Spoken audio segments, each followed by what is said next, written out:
evening and welcome to tonight's Historic Preservation Commission meeting. I would like to officially call to order tonight's May 21st meeting. Let us begin by standing to together recite the Pledge of Allegiance.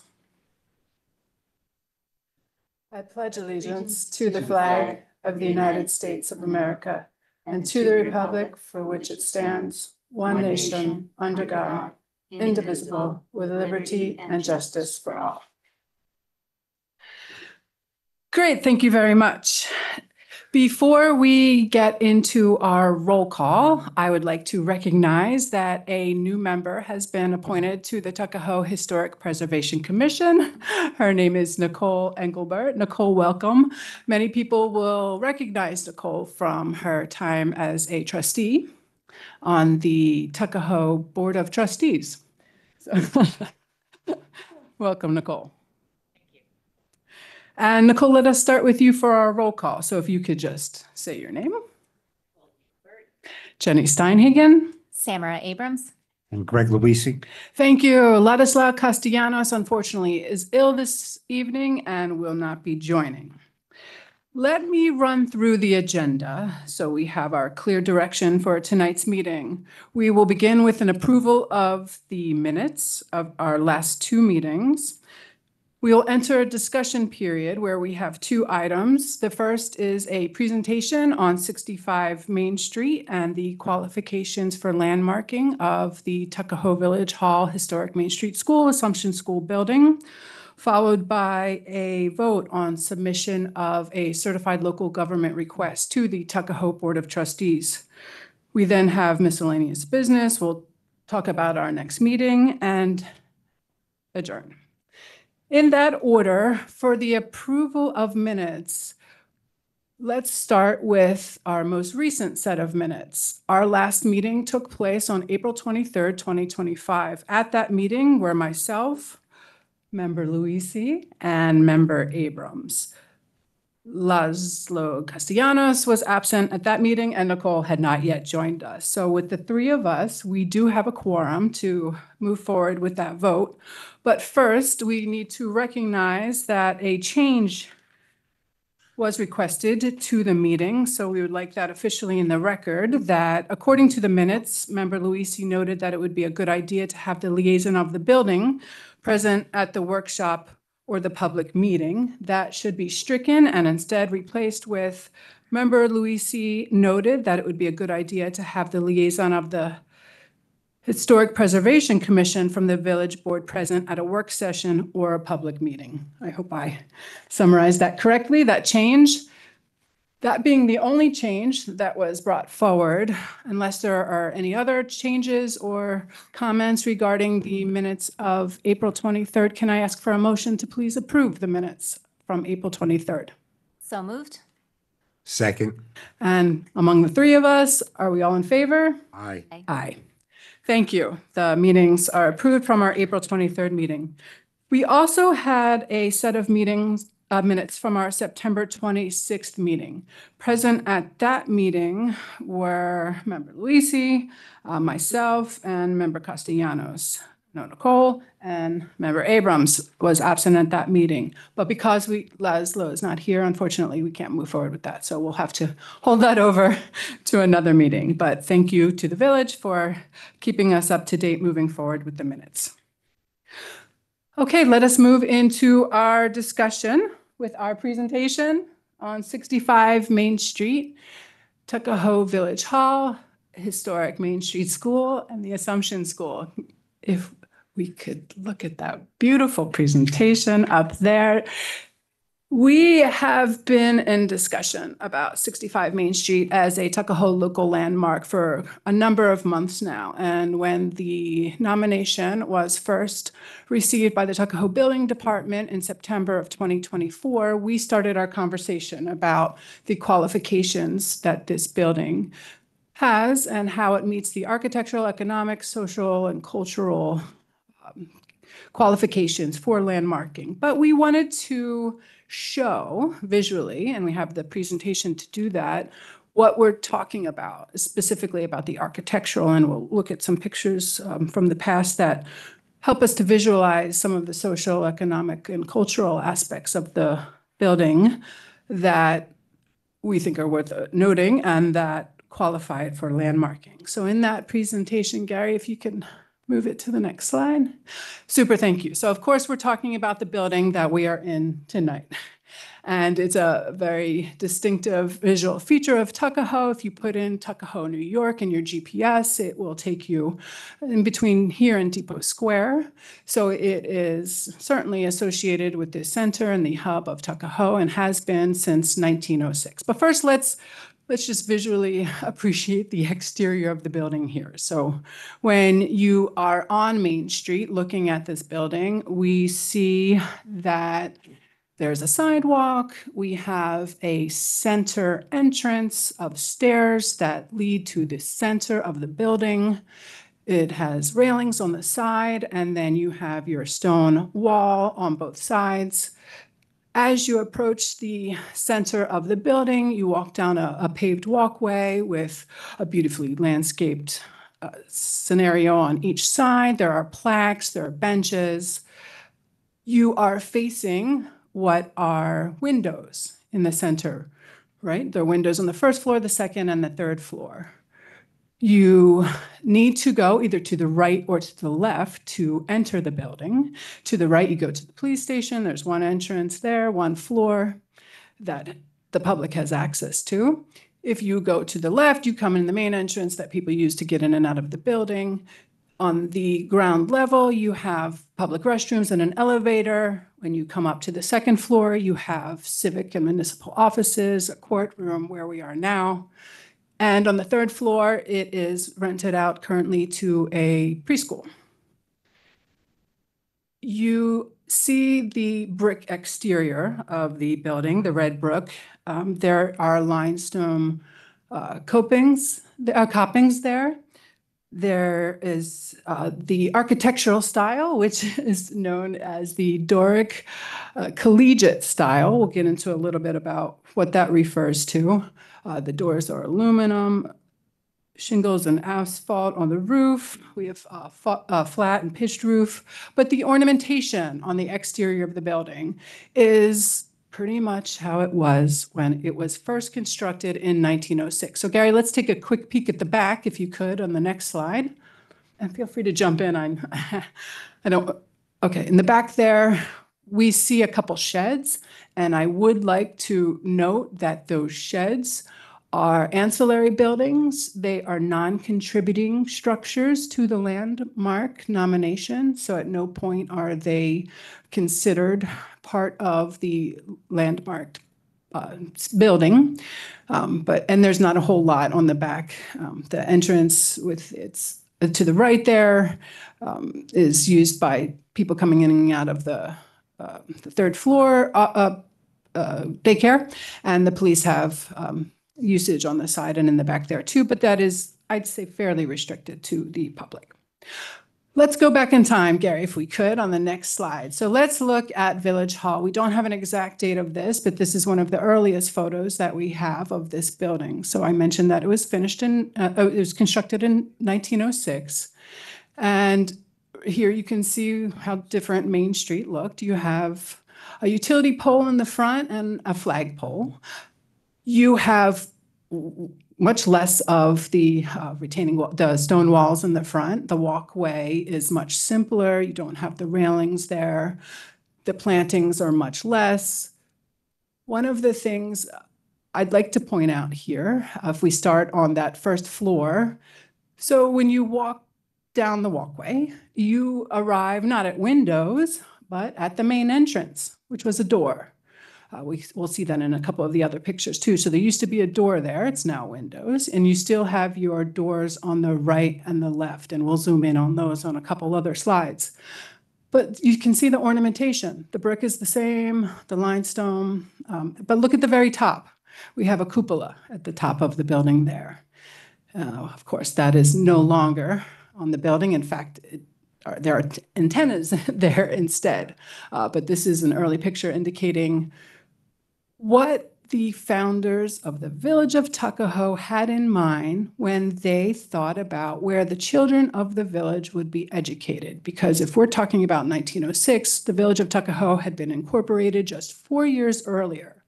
And there was no public school in Tuckahoe. There was a building that was used for the education of children, but it was a combination of Bronxville and Tuckahoe, and it was a much less formal scenario. So this was the Tuckahoe Village's attempt to identify itself and its focus on the education of its youth. At the time of its construction, it had 13 classrooms. It had a gymnasium in it. So much has changed over the years, of course, and it's been chopped up on the interior. But a reminder that the landmark for this building is for the exterior only. Gary, let's take another picture, look if we could at the next one. So again, no date on this picture, but building still looks the same. The wall's growing a little bit, and look at the horse there. I thought that was cool. You can see the trolley tracks as well. Another old picture follows that one. And this one, you have a much better view of that front door in the center of the building. The trees are changing over time. I got a bigger one on the left there. And if you look behind that tree on the left, it looks like an extension onto the building, which disappears in later pictures. So I'm not quite sure about what's going on there, but it's no longer there. If we can look at I like this picture just because it shows the evolution of Main Street. So now we've got cars up and down, still some pedestrians, much less of a sidewalk. And that's a January 1st picture, so 1922. If we could keep going, Gary. Thank you. This is one of our colorized postcards, which circulated in I believe it was the 20s. And I love that picture of what is that? The earth and the stone that some of us associate with Tuckahoe's early history, right there next to the building. Of course, long gone, but the cupola is still there. And look at the door. Now we're looking at the side of that main door, and we can see the archway over it, of the pediment there. If we can go on to another. So I thought this was interesting. So we now know that the doors to the right and the left of this building are the police department and the village offices. But and that middle one, of course, is gone. But Gary, if you could go to the next one, let's look at those doors back in the day. So the boys on the right, my understanding is that's the police station door. It actually said boys above it for this Main Street school. And on the left was the girls' entrance. They had separate entrances. There's a number of years in between these pictures, but they were good ones showing the boys and girls there. Some of our students, a diverse subset of the student population. And let me just pause and reflect on how much this represents Tuckahoe's evolution, because the building was 1906, right? We have some statistics about Tuckahoe's population. From 1905, Tuckahoe's population was 1,580 residents in the year 1905. In that year, there were 200 Italians, which was 8% of the population. We know that this is going to jump drastically. From 1905 to 1960, which is when the building transfers from the Main Street School over to the Assumption School, Tuckahoe's population will jump from 1,580 to 6,423. So the community was outgrowing the space here, but it gives us an opportunity to reflect on how much Tuckahoe has changed over the years. From 1905 to 1925, there were over 500 African Americans living in Tuckahoe, and out of Westchester's 15 communities at that time, Tuckahoe had the largest number of African Americans living here, which is a huge part of our heritage. Also in 1925, the Italian population jumped from 200 to 2,600, which is bringing us to over 25% of the population. So the evolving demographics, the increased population is all reflected in the student population that passed through this very building. If we could look at the next slide, Gary. I think I threw this in as another example. No, this is the door. I think this is in the back, though. I had a hard time with this picture because you can see in the front row, they're on the ground, but I don't know what the kids in the back are standing on. And I've stared at this picture a lot. I think it might be in the back, but there is a wooden door behind them. Maybe it's that door in the middle. We can't see what it says up at the top, but Gary, can we look at another picture? Here we can see what it says in the front on the top. It says District Number 2. So this was known as the District Number 2 school. Well, it was Main Street School, but that was this district categorization. I wish I had a year for this because they were having a good old time outside of the building there with their presentation. So we still have the door in the center and the windows on the side. If we could keep going. And another cool picture from the 20s outside of that door. Now we are inside of the building, and again, not under the jurisdiction of this commission. We would only be responsible for helping with the exterior, but this is one of the classrooms, and I can't help but wonder if this is this room? I don't know. I get that vibe from here, but how would we know? I don't know. But that's a sample of the interior when it was still Main Street School. This was the gymnasium, which I don't know where it is, but you have those big windows, lots of sunlight, obviously a priority for the designers of the building to have some physical education for the children. We can keep going. Okay, so in 1958, it is determined that the Tuckahoe Village population necessitated a larger school. Cottle was built. Cottle became the elementary school for residents of Tuckahoe, at least the ones who were zoned for that. So what to do with this building? It went up for sale, and it was purchased by the New York Diocese for the Church of the Assumption, the same one that is located on, remind me the name of that street? Pleasant. Is it Pleasant? Pleasant. The same one, 110 Pleasant. So the Assumption Church needed a school. The Archdiocese came in and purchased this building. So from 1960 until 1981, this was a parochial school for the Assumption Church. And here's a picture of one of their graduating classes. I'm not sure why that one kind of snuck in there, but I think it was from that time. This one is an exterior while it was the Assumption School because you can see the cross up to the left of the center building windows. So there was waning population for the enrollment for the Assumption School. So in 1981, they decided to close it. The building went up for sale. So we know from a previous building that this commission has landmarked that the original Tuckahoe Village Hall was located at what today is known as Generoso Pope Building. But they were looking for a new space and purchased this building in 1981. By 1982, it was opened and functioning as Tuckahoe's new Village Hall, which it has functioned as ever since. Okay, so this we've mentioned not just at our initial meeting, but Greg, I think you read these at a past meeting.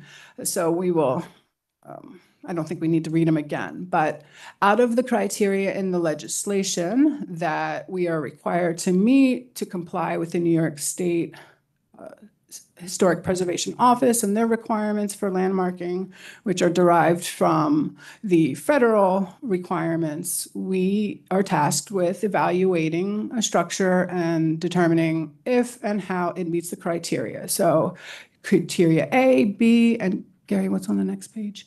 D and F are the ones that we are saying this particular site meets and that merit its consideration for a landmark.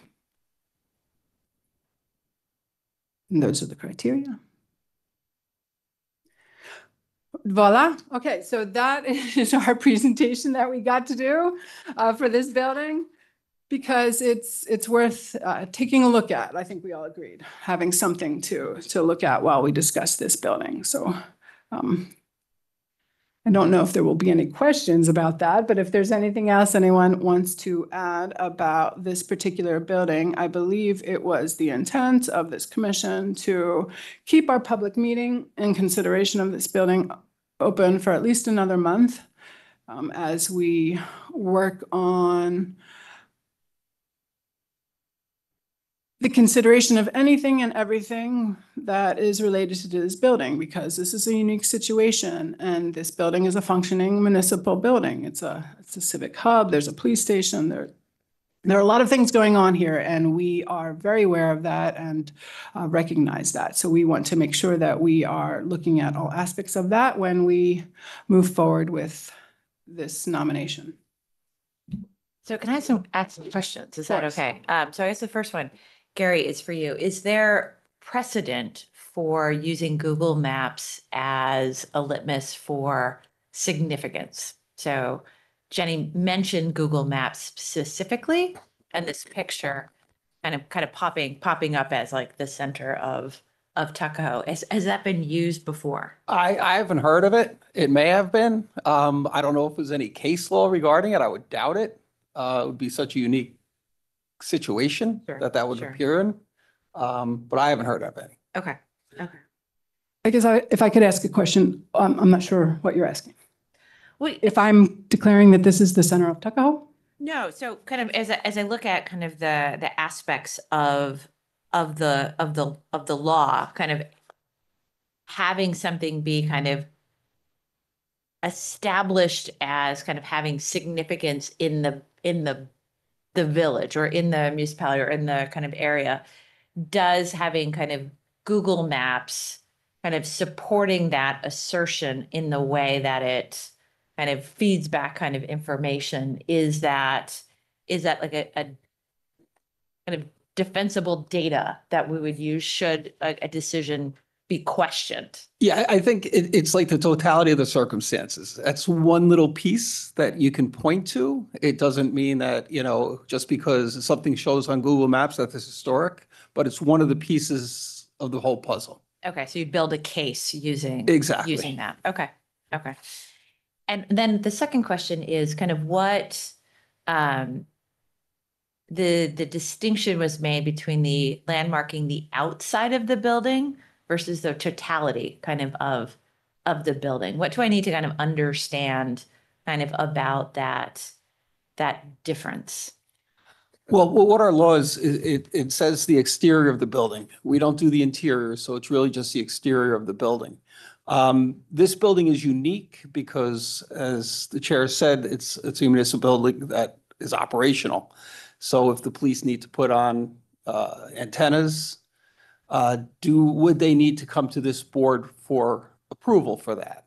And that's something that when you guys recommend it to the village board, they're going to have to analyze that and say, well, that may not work for us, or it may work for them. Right. But it's right. something that, I think if you present to the village board and make a recommendation that it gets landmarked, that you would maybe have some stipulations on there excluding certain things to allow this to continue to work as a municipal building without any problems Okay. or any delays or anything like that. If they need to do something right away, they can do it. What if the scenario was further afield than continued usage of a municipal building? Say the village of Tuckahoe had extreme financial duress and needed to sell this building, and the buyer was a developer who said, and this has happened in other villages in Westchester County, this would make for great condos. We'll keep the exterior intact, but we're going to gut the inside and make it into 2-bedroom apartments. Would this designation impede that kind of scenario? If it didn't touch the outside, nothing on the exterior changed, then no, because Okay. what's happening is on the interior. But with your example, there would have to be changes to the outside. So they would probably still need to come before this board because that designation will follows the building for whoever owns it. Okay. Okay. Those are my questions. Yes, and the interior is not being considered as part of the landmark nomination. It could be because it's a publicly accessible space. but this particular nomination is exterior only.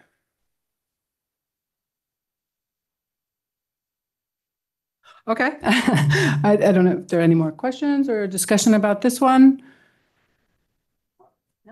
I guess if, just to sort of further committee Chair Nicole's comments is, as we've discussed, for that example being the antenna on the building, that would be something that we wouldn't have anything to do with for obvious reasons.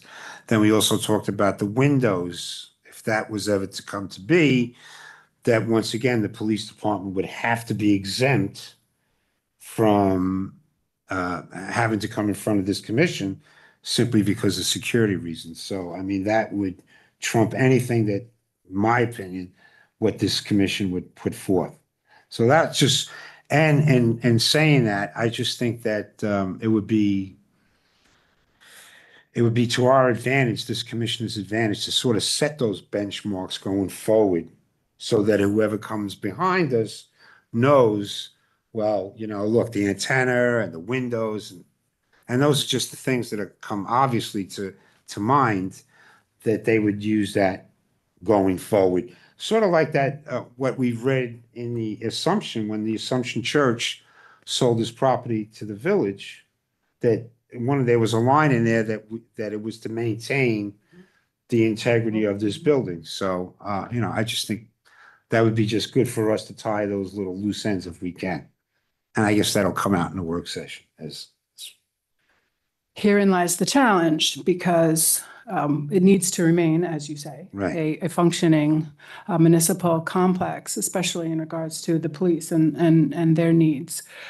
One interesting fact that I learned is, okay, so once a building is landmarked in the village of Tuckahoe, any and all building permit requests that get filed with the building department get reviewed by the commission. The Tuckahoe Village Hall, 65 Main Street, does not file permit requests. So there we get to say, obviously, this is a unique situation. And what should we do about that? Is, I think, what we are coming back with as soon as we can, with some advice from our friends at the state on what is the best course of action in this situation. Win-win, as we like to say. Is there other examples of villages that have landmarked kind of essentially the original school? Is that a common occurrence? So I'll hesitate from confirming or denying that it's common, but it certainly has been done. I can think of in Westchester, we have an example in Yorktown where an old school it's no longer a school, but it has some municipal offices in it. So the short answer is yes.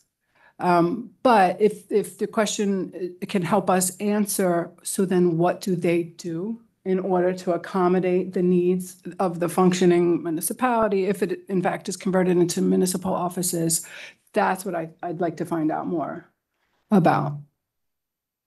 Candidly, the question actually comes more from does it have historical and architectural importance?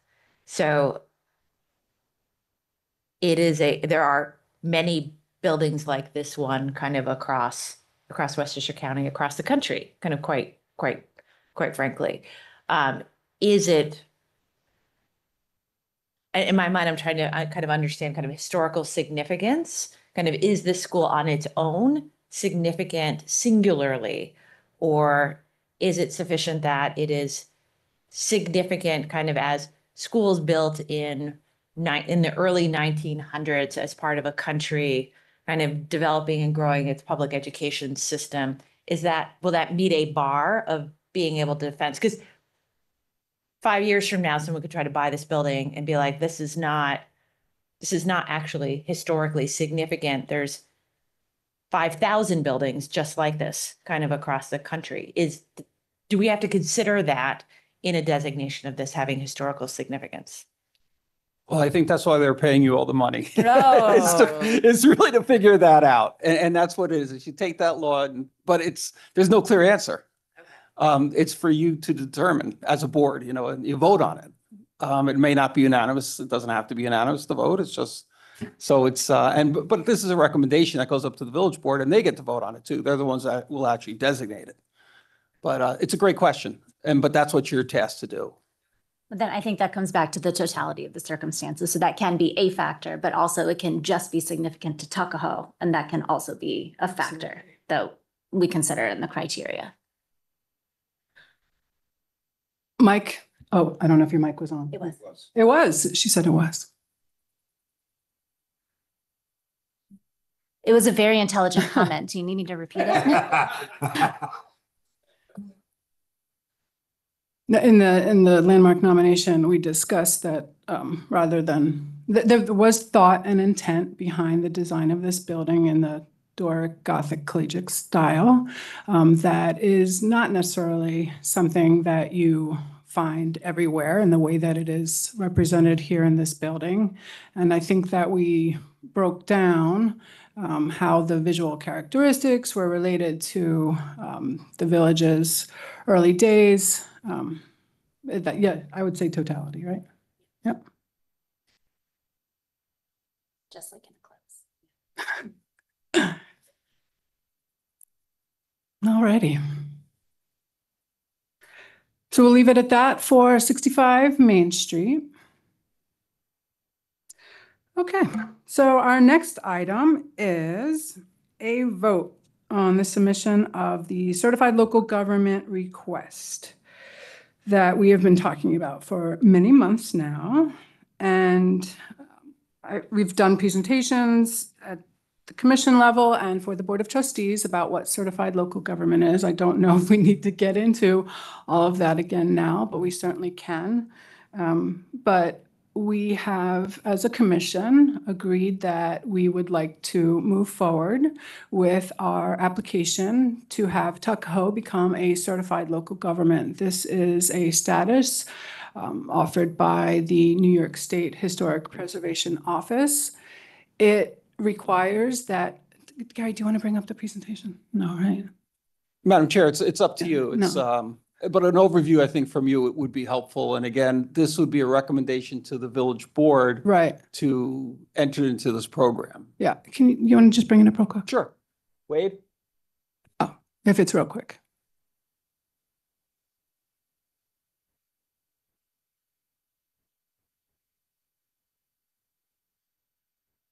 We won't go through the presentation, but on one of the slides, it says that the commission, as the representative body for the village, is responsible for 5 main things, which we are already doing.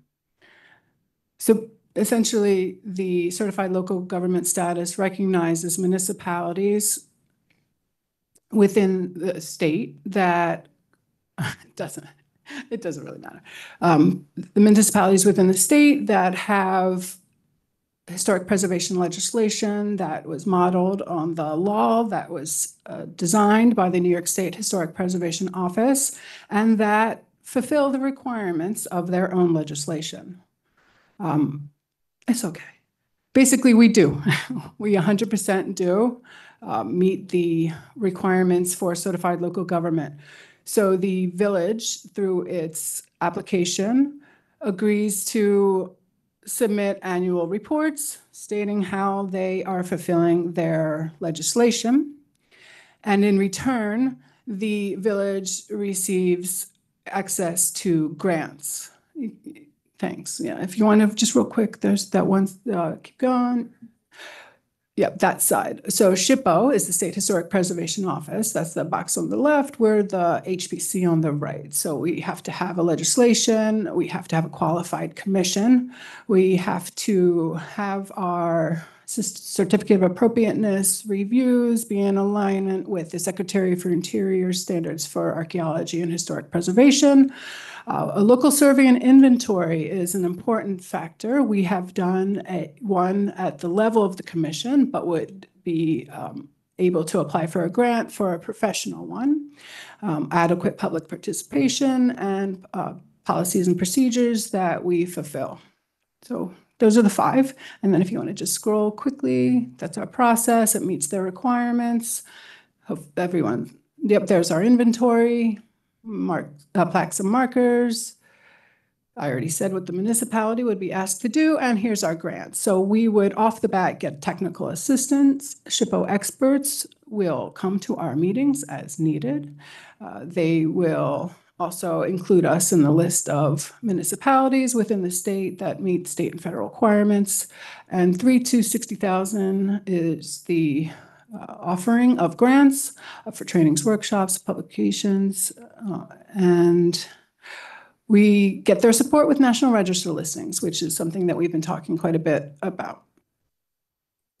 So I would like to see with our vote here. So we're moving forward with our vote?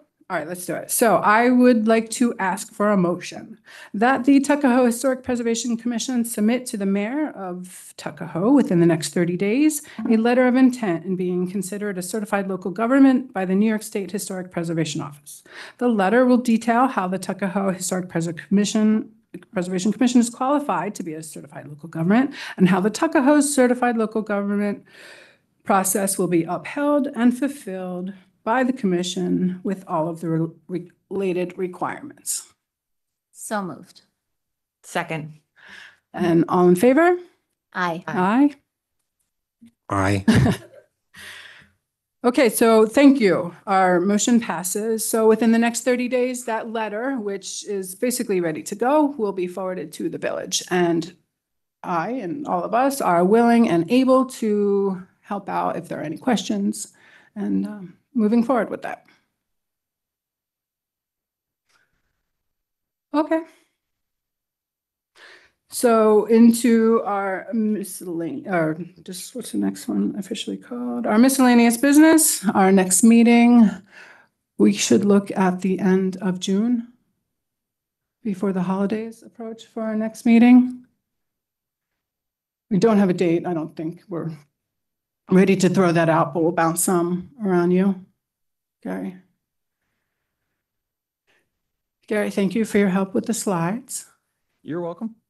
I know there were quite a few, especially that focused on the windows and the doors, right? Because that's something that I must find very interesting. So it made me wonder, why did the door break up with the windows?